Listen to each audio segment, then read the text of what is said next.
there's an advancing science of population health.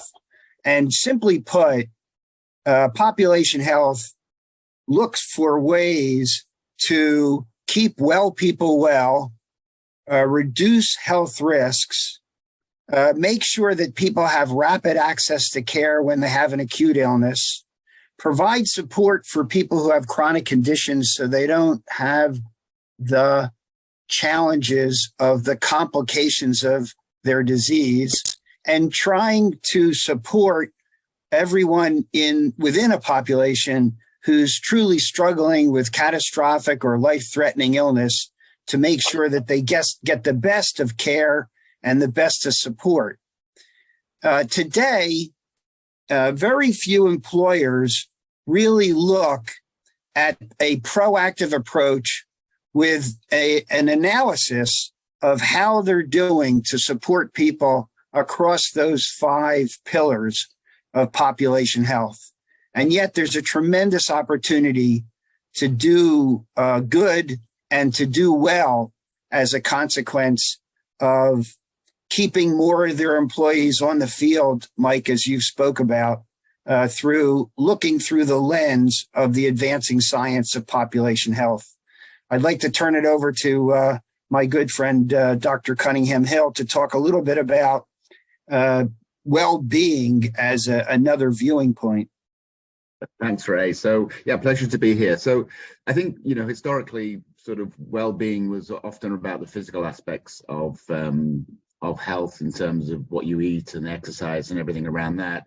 And I think sort of over the years, mental health has sort of come into that spectrum as well. And certainly these last 3 years have added their additional strain.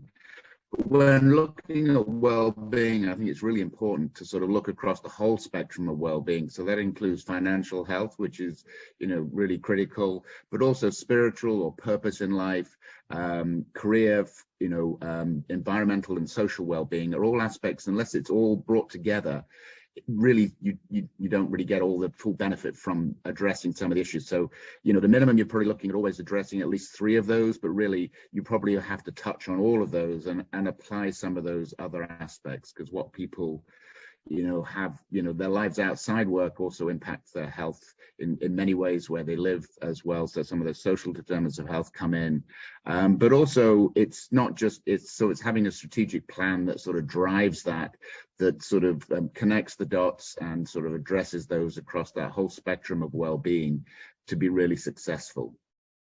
Yeah, I should take a minute to just plug my book, Population Health, Creating Cultures of Wellness. This book is now in its 3rd edition. It emanates from the College of Population Health at Thomas Jefferson University, where I've taught in the past. And in particular, the last chapter of this textbook really speaks to what employers can do to leverage the advancing sciences of population health and well-being.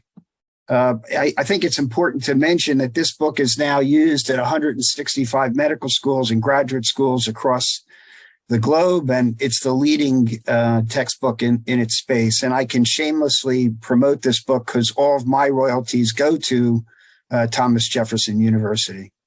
So I'm just probably before we move on to the next slide, I think we've sort of got the bullet point there, creating healthy, supportive work environments.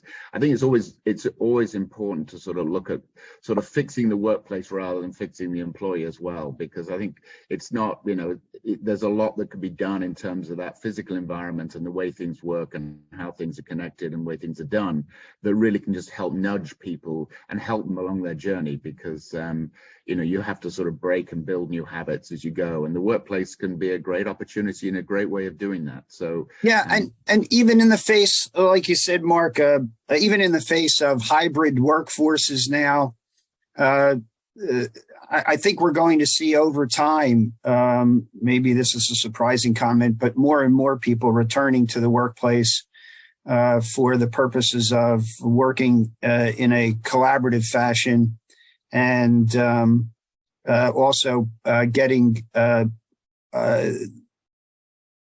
more immersed in the culture of the organization. And when a company does take a step forward and do something to make the workplace more healthy. It's a symbol. It's an icon of a building culture. When they pay attention, for example, to making sure that there are healthy options in vending machines inside their locations or healthy options in the cafeteria, studies show that it means a lot more than just the intake of healthy food, but it's representative of an organization that really cares about the health and well-being of their workforce. Back to you, Mike. Thank you. Let's move on to the next slide. I'm going to go back to some of these comments and build on them as we go. Let's talk about the myths. And unfortunately, these are myths that are deeply held by the people who are assigned accountability in organizations. And they all lead away from where the accountability needs to lie, which is at the CEO and board level. As you see with Mark's comments and Ray's endorsement of them, the dimensions of well-being clearly have to be delivered by the CEO and the tone at the top, not by the HR department. But let's go to the next. Let's go to the first myth.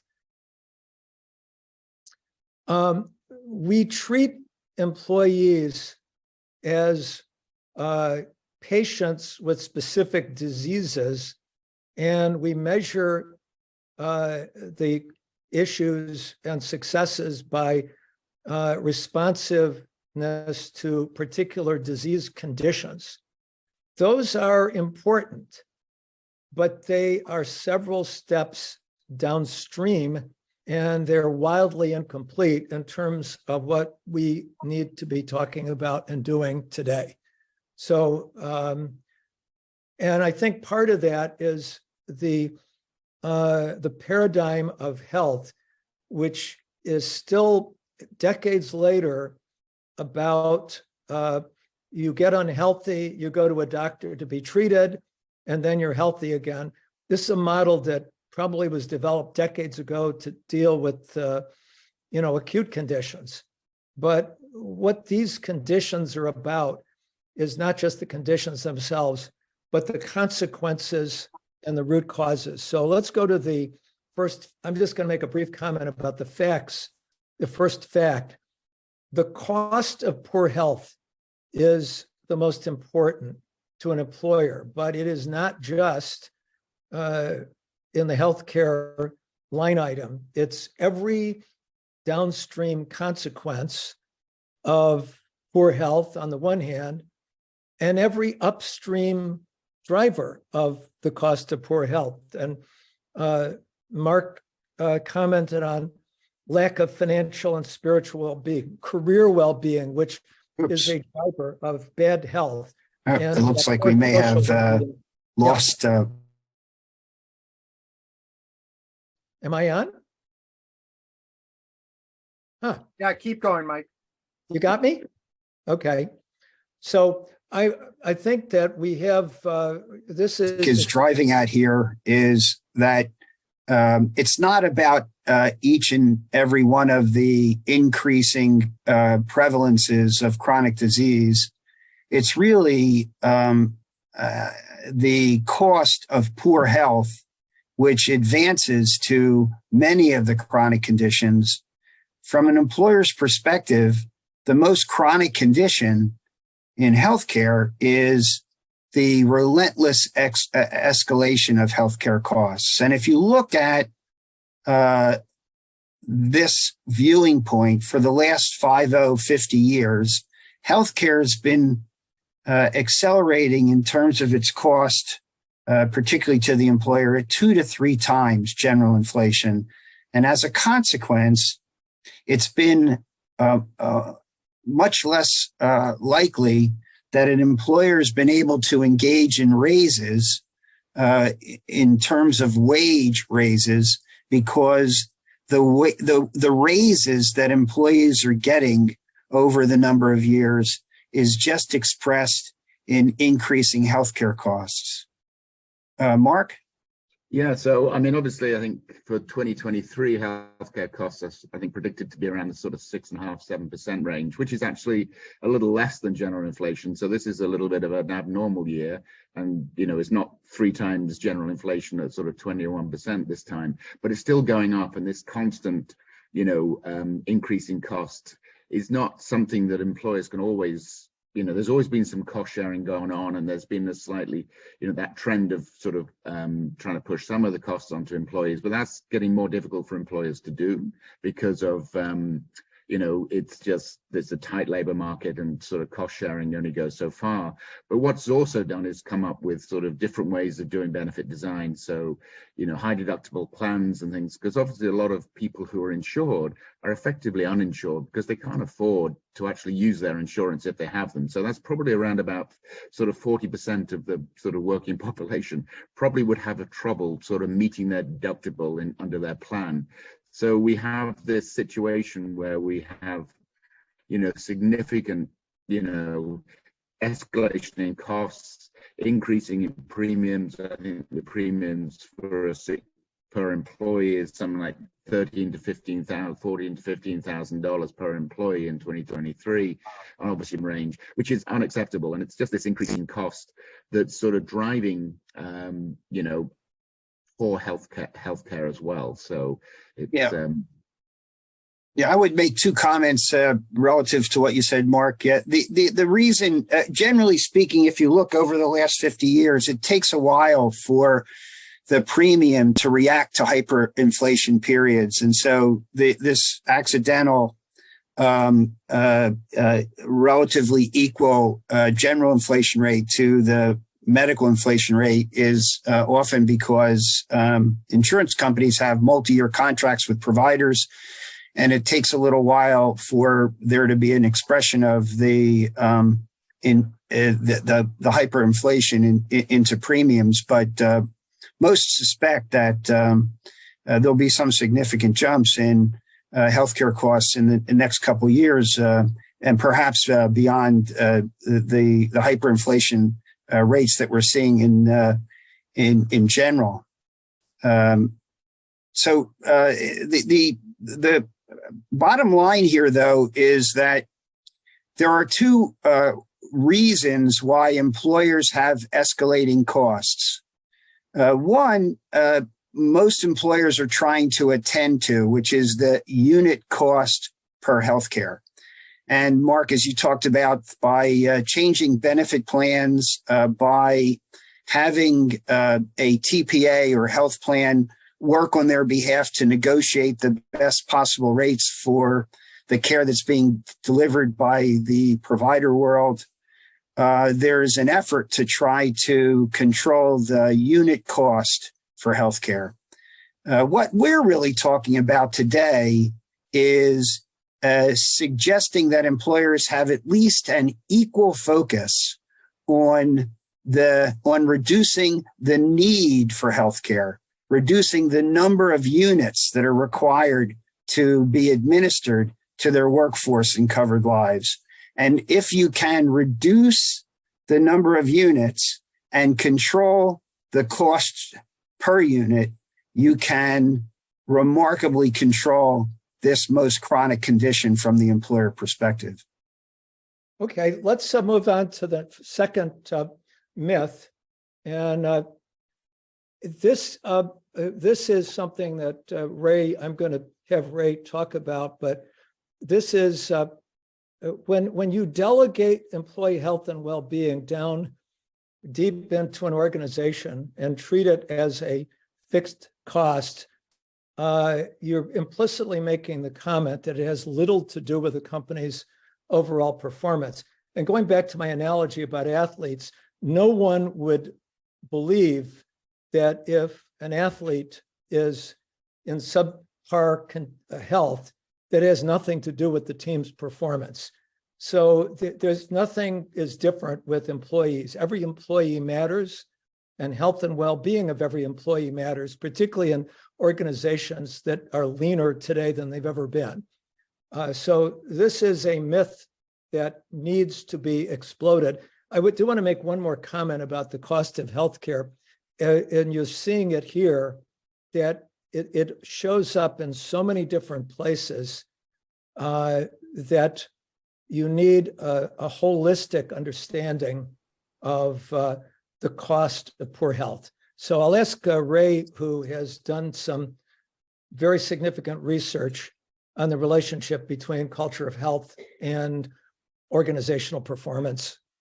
Yeah, thanks, Mike. I do enjoy sharing with the audience the research that I've done over a number of years now, and I've actually published with others 9 articles that compare the organizational performance to the degree to which an organization is committed to building cultures of health and well-being. And some of you may know of the most recent article that I've written that shows clearly that companies that distinguish themselves in building cultures of health, safety, and well-being outperform the stock market. I think the point that Mike's making also around this concept of connecting what we're talking about to sports teams may be best expressed by a program that emanated out of General Electric even before I served as their global medical leader. The program was called the Industrial Athlete, and we really focused on our workforce as if they were athletes, and we were trying very hard to do whatever we could to prevent injuries, to make the workforce healthy, and to get the workforce back to work whenever they were ill, in the same spirit of professional sports teams. Great. Mark, do you want to comment on this one? I think. Yeah, I mean, obviously, obviously there's this sort of overall sort of stock market performance, which I think Ray is sort of, with his work, has definitely proven that sort of companies that have a good culture of health actually perform better on the stock market. A lot of companies also sort of measure their performance against sort of workplace accidents and injuries. And certainly other studies have shown that sort of healthier employees have fewer accidents, and when they do have accidents, they recover quicker. And so that sort of has an impact certainly on direct costs in terms of sort of medical care, but also in indirect costs in terms of sort of absenteeism and sort of workers' compensation and other insurance costs. So, but one of the things I think that's really starting to really take hold is mental health here. Mental health is an increasing problem. We know there's challenges in getting access to care. But mental health really drives both presenteeism, absenteeism, and poor performance as it impacts. But it's impacting sort of at any one time probably a third of your workforce. So it's something that really needs to be addressed. That without addressing it, it's going to be a significant drain on the organization. And certainly as we're coming out of COVID, there's all that additional stress and anxiety that's been put on people. And it's not just the employees, but it's also worrying about family members and children and parents, etc., that can really impact it going forward. Yeah, I think you need to take the same approach to mental health that I talked about earlier in terms of population health. And in the mental health side, they talk about helping people continue to thrive versus on the other side of the coin, trying to identify people who are either at risk or who have an acute behavioral health issue, as well as helping those people that carry a chronic mental health diagnosis, or sadly, those that are truly struggling or even perhaps suicidal. So best practice employers are attending to all 5 of those pillars on the mental health side as well. Great, thank you. Let's move on to the next slide. I think we've covered this to some degree, but human resources is clearly a necessary partner, but it will not, every major enterprise-wide initiative that resides in a staff function has a very high probability of failing. I saw this with enterprise software, where in the early years, SAP or Oracle implementations ended up being delegated to IT, and they routinely failed. There has to be organization-wide buy-in. And what accountants and financial control people talk about is applicable here. Tone at the top. Tone at the top. So what I want to have Ray and Mark talk about is how do we get away from tone at the top issues? How do we focus, how do we get away from just HR to a tone at the top that can really make a difference here? So either of you guys can talk first. I'm happy to chime in here first. I don't think it's fair, actually, to delegate this responsibility to human resources alone.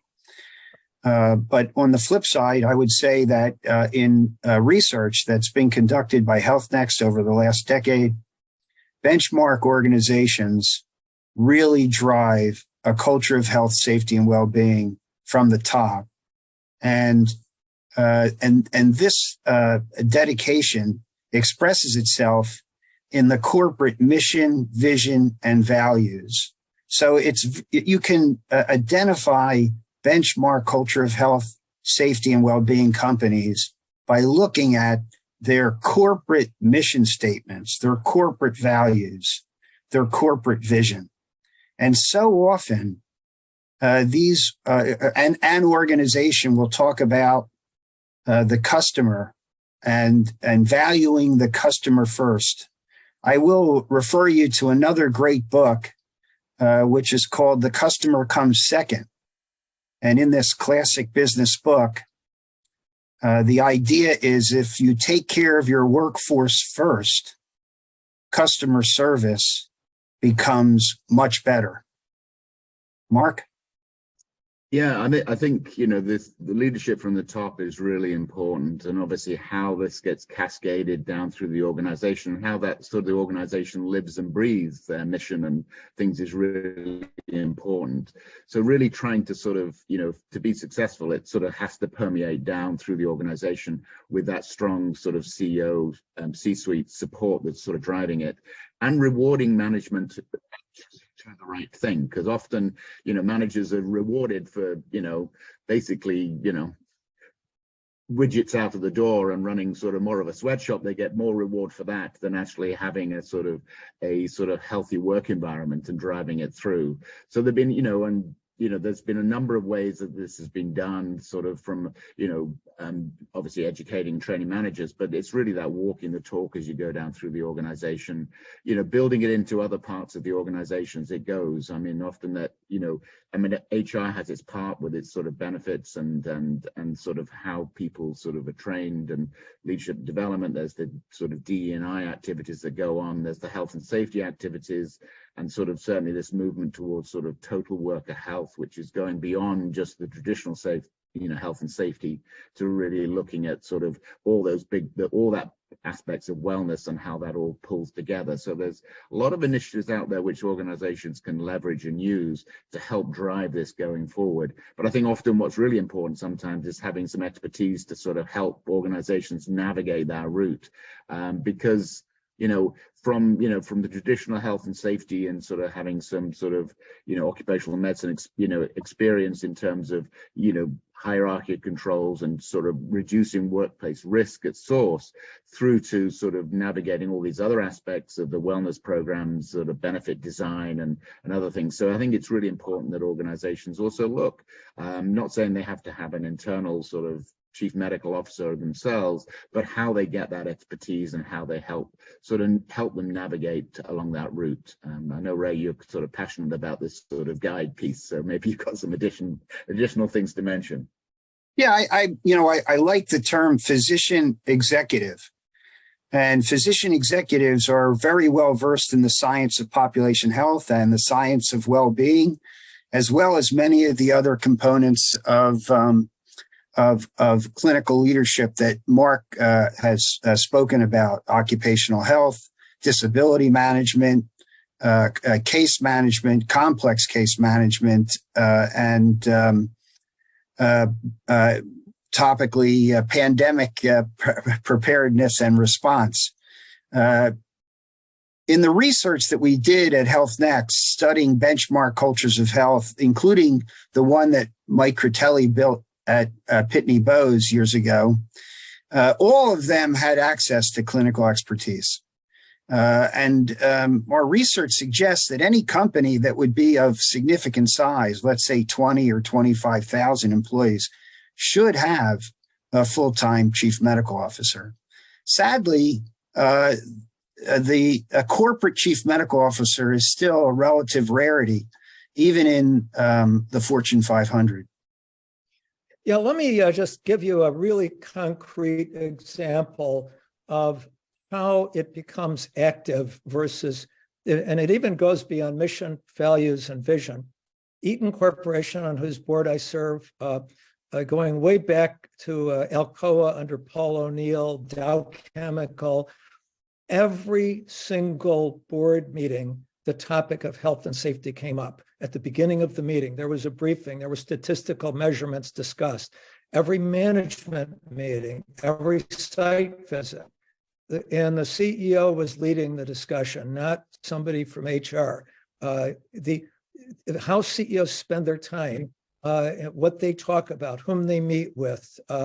I met regularly with Dr. Jack Mahoney, who would be a physician executive of the type that Ray mentioned. It was really Ray's partner in delivering our health. So it's not just putting words on a sheet of paper one time. It's relentlessly driving home the message in very visible ways, and ultimately tying compensation to some form of a culture of health, which really gets people's attention. Can we go on to the next slide? It is very debilitating for anybody selling into a company with the current model of the way companies make decisions on health plan offerings and wellness offerings. There is a drum roll, which is regrettably used too often, which is that there's a 3-month period early in the year when vendors come in. There's a 3 to 4 month period when the vendors are evaluated and companies decide that they're going to do 2 initiatives for the year. Then there's an open enrollment period with an elaborate amount of communication, usually uniform, not tailored. And then there's taking a breather around the holidays, but there's no ongoing communication, number one. Number two, there is very often a one-size-fits-all kind of communication, but there's an open enrollment rhythm which companies have used forever, which is really probably worked in the 1980s, but doesn't work anymore. So let's go to the facts here, and you'll see a very different approach that is needed. And you'll see 2 things here that stand out: multi-year, reaching employees across the spectrum and continuum. And I would also add a concept of continuous interaction on health and well-being. I can turn it over to you, Ray, or to you, Mark, however you want to proceed here. Mark, why don't you go ahead? Okay. I mean, I think one of the things that, from my experience working at sort of some large multinationals sort of driving cultures of health was really this it was one of the biggest challenges was, how do you sort of measure health of your organization and sort of translate that into sort of business metrics? And it used to often be that they'd capture some data at the end of the year and that would be it. And if it had gone in the right direction, then they were, everyone was patting themselves on the back and saying what a great job they'd done. If it stayed flat or gone down or changed in the negative, there was generally some excuses why that had happened. But without, and just looking at it once a year just really didn't work. So what we really found was trying to get data and metrics that you can put in front of business leaders on a regular basis, quarterly at least, but even sometimes more frequently than that. And the data needs to be not just, number of people seen in the clinic or number of blood pressures taken. It really needs to be translated in what's that meaning for the organization in terms of driving success. And this is still probably one of the more difficult areas for organizations to get your head around, because, health doesn't change that quickly. But the culture can systematically change over time. So if you can measure that culture, you can sort of have that metric that sort of says, we're moving towards the place, we know in the direction we're going, and we know if we're getting better or not. So I think data is really important. And if you can get it onto a sort of business dashboard, and I know at my last sort of major organization, they used to have metrics that were up on that sort of executive team dashboard that included a health metric that was in there. They set goals, they reported them externally. They said if they didn't meet them, they said why, and if we exceeded them, we said why as well. And that was really important, that the business leaders owned those metrics. It wasn't the health department or the HR department. It was the business leaders that owned those metrics. And if they didn't go well in certain parts of the organization, there's always a spectrum. And we sort of color coded them, so so if it was red, gets attention of business leaders. If it's green, everyone feels better. But it was that directional, knowing where you're going, rather than sometimes absolute numbers, absolute sort of data points of saying where now our healthcare spend has gone down, which obviously you want to track. But sometimes just having that sort of directional metric is easier to put in place, and something that you can get business leaders to get their heads around and to own. If they don't really understand the metric, they're never going to own the drivers behind it as well. So I still think this is one of the more challenging areas to do. But I think, there are tools and things out there which can help develop that and track progress over time, which I think is really important. So hand back to you, Ray. Yeah, beautifully said. To build on your comments with two words, operational excellence, I think is important. During my tenure as the global medical leader at General Electric, we were required as all leaders of all departments of the organization to have a continuously evaluated and improving multi-year strategic plan. And so as my company HealthNEXT has studied benchmark culture of health companies, one of the hallmarks is that they know what they're doing as it relates to health and well-being in 2025. I mean, they know what they're going to do this year, they know what they're going to do next year, and they know what they're going to do at least 3 years out. And the reason for that, as Mark commented, is that building a culture takes time, and markedly impacting the illness burden and health of a population takes time. And what we have found with benchmark culture of health and well-being companies that have a multi-year strategic plan that reaches employees across the population health and well-being continuum is that first you see that the illness burden and aggregate risk of the population covered and the workforce stabilizes and stops going up. We know from research done from my mentor and great friend, who I miss very much because he's recently passed away, Dee Eddington's research out of the University of Michigan shows that populations generally get 2 to 4% sicker every year if you're not doing anything. And that is a major contributor to our first fact, which is this relentless escalation of healthcare costs. If we don't do everything we can to stem that tide, a shame on us.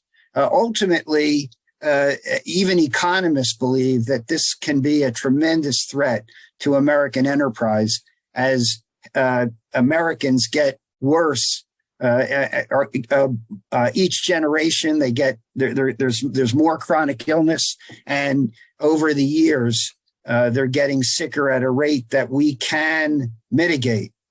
And so the first thing that happens when you start to build a culture of health and well-being in a corporation is you start to see that chronic illness prevalence stabilizes before it goes down, and aggregate risks, health risks, also stabilizes before they go down. But it's a day to celebrate when employers can demonstrate that their workforce is no more ill in 2023 than it was in 2022. And it is possible. And one of the ways that it's possible is by developing a thoughtful multi-year strategic plan. Yeah, I just want to make one final comment here. Mark made a comment about how do you define success? It's not just whether you put programs out there, but who's using them, how actively they're using them. Reaching employees, getting that right in terms of reaching a large part of the population, engaging with them, is what makes this strategic plan work, as opposed to just putting up programs that very few people use except the already motivated. So let's move on to the next. I'm sorry, did you want to go make a comment? I just want to make sure we. I mean, quickly, your point's exactly the point of making sure we're addressing all segments of the continuum. Because if we can do things to help keep well people well, if we can do things to reduce health risks, if we can do things to help people access care when they're acutely ill, if we can do things to moderate the possibility of getting complications from a chronic condition, if we can do things to help people who are struggling with life-threatening situations get a better outcome, then we're addressing everybody. And we have an opportunity then to have everybody engaged. And just building on something you said earlier, Go ahead, Mark. It's not one size fits all. And I think the strategic plan needs to take into account there's different populations. There's different populations on the health spectrum that Ray said, but also there's different populations out there because of their, ethnicity or their sort of, their lifestyle or, other choices in life or where they are in, where they live and other things. So, making programs that actually meet people where they are in the appropriate way has a major impact. And you're right, Mike, it's no good having a, whatever program is out there if no one's using it. It might tick the box on the sort of corporate dashboard, but it's not working. So in some ways that's sort of a wasted effort. Yeah, the final myth, and of course, this is in one way a most frustrating myth, is that this is not able to be solved. Ray has commented on the Pitney Bowes experience, but there are many other examples. If you want to benchmark successes, Ray has a very thorough encyclopedic knowledge of those successes, which he's talked about in his work on cultures of health. But if a CEO goes to whoever he or she makes accountable and says, show me somebody else who's done this well, there are many examples to which to point and many practices that can be copied. This is not, you don't have to invent the wheel.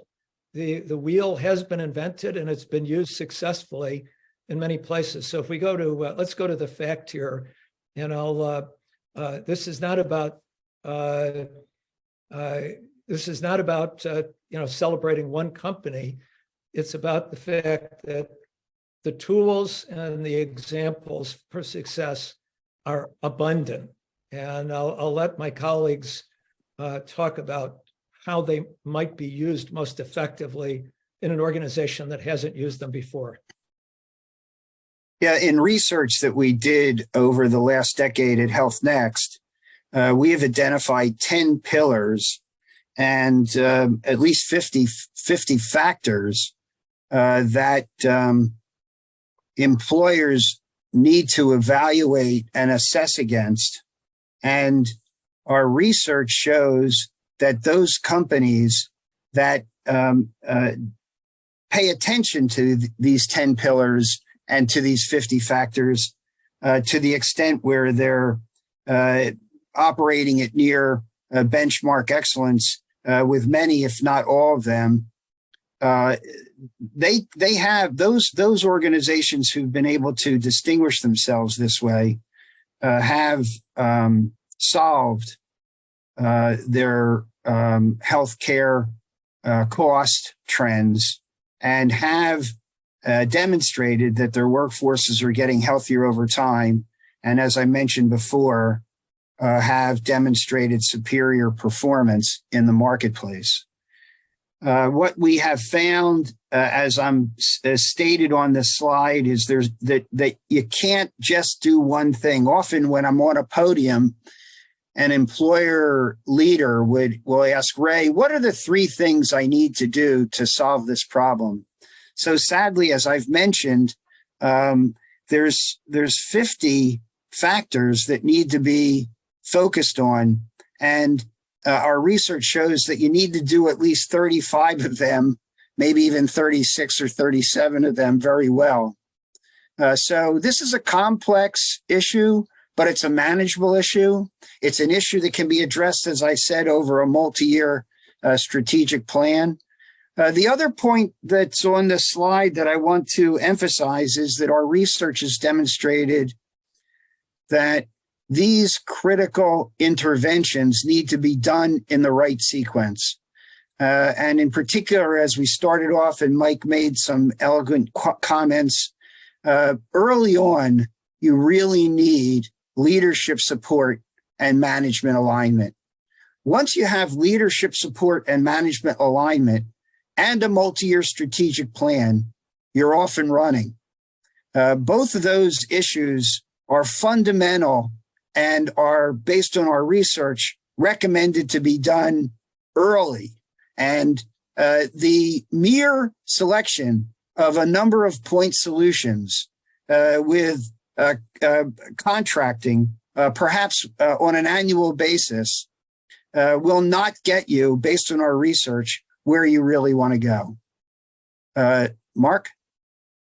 Yeah, I think the other thing I think you sort of brought up is this: it's complicated, and there's lots of moving parts, and there's lots of different sort of vendors in this space. So many organizations will have, there'll be interventions from the healthcare benefits side. There might be some HR interventions. There might be some health and safety interventions. There might be some DE&I. There might be some recruitment interventions. Often all using third-party vendors, and often what happens is none of these things talk or connect or join the dots, and they don't understand how you transition from one to the next and how you can get value from them. So many organizations really aren't getting that true value because, all right, they're throwing a financial sort of solution at their employees, and they're also, having an EAP. Right. And some I think, what Mark's talking about is that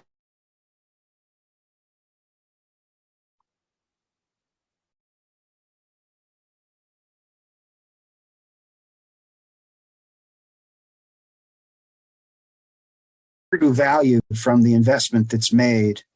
If it's for that reason that we see organizations who engage in vendor summits, for example, are often best practice employers. Yeah, sorry, I think my internet's a little unstable. Yeah, let me make one comment about interventions. Many business interventions many interventions produce business benefits. They're multi-purpose. One of the best things we did at Pitney Bowes was reducing the time that service technicians spent behind the wheel as opposed to servicing customers by changing routing. We reduced their time, what we call their windshield time, 2 hours a day. That helped their well-being. It reduced the amount of sitting time, which is unhealthy. It got them to the next customer faster. And it really reduced the number of people we needed out in the field.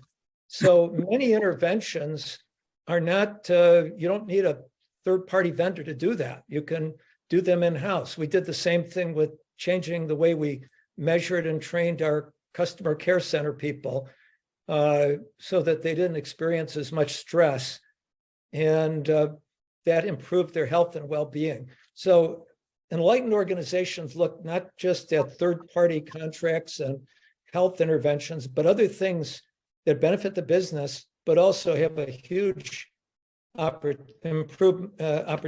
in terms of health. I see that we have one question in the chat box, and I'll hand it over to Ray and Mark. And it says that Salesforce announced that they're cutting back on wellness programs felt that they were too focused on wellness and not enough on the bottom line. Do you see this trend? Do you see this trend continuing? So you guys are out in the market even more than I am. So what do you think is going to happen, and how do you react to what Salesforce has announced? Well, I would say this, that, okay, Mark.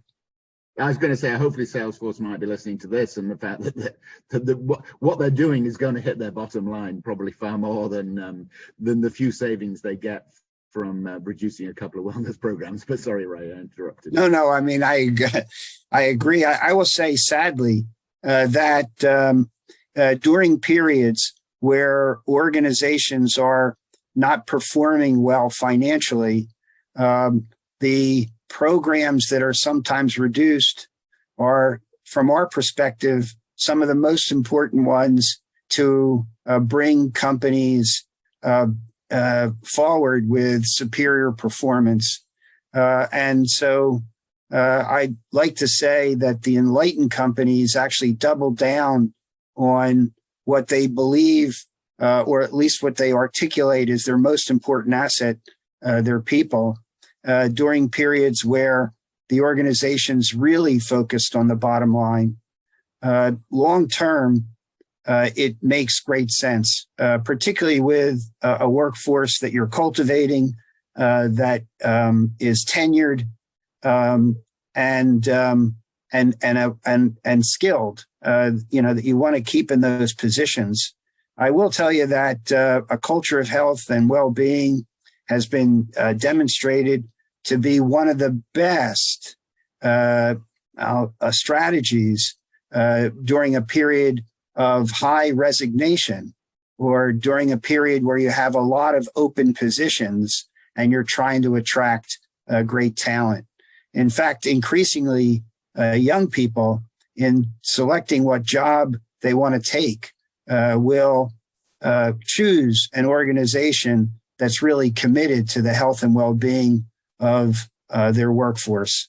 But we do have to differentiate in the statement that's been made by Salesforce between what we're talking about, which is a full-blown commitment to a cultural transformation of the organization, versus an individual wellness program. Yeah, I was going to say that we don't really know that. Now, 2 out of the 3 questions, and I think both of you should comment on this. One is, can you comment on healthcare organizations?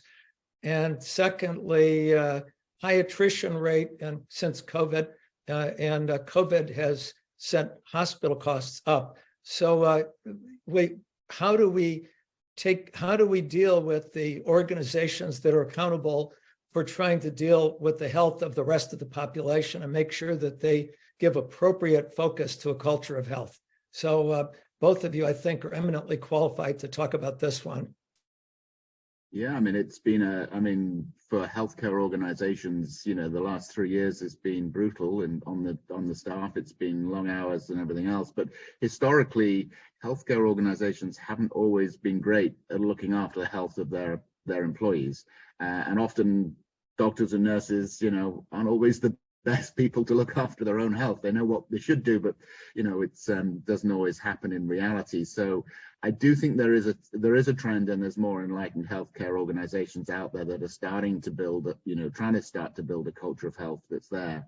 But I do think, it's a challenge, and I think it would certainly help the organizations, those healthcare organizations prepare for the next pandemic, which we will have one. We'll never have another healthcare crisis that's going to hit the US or hit the world, in the not too distant future. So I think hopefully the last 3 years is a wake up call to some of the challenges and to try and move things forward and change. So.